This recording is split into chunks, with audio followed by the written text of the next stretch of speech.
шапалақтап құттықтайды, иә, бәрін. Нұрмұхамед нешеге толды?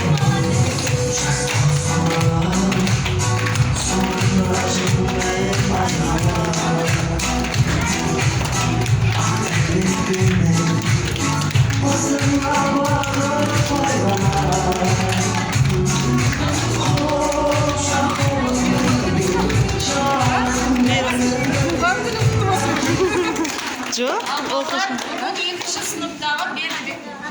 бірінші. Бірінші сыныптағы Нұрмұхамед досымыздың туған күні екен. Бәріміз бірге құттықтайық кәне.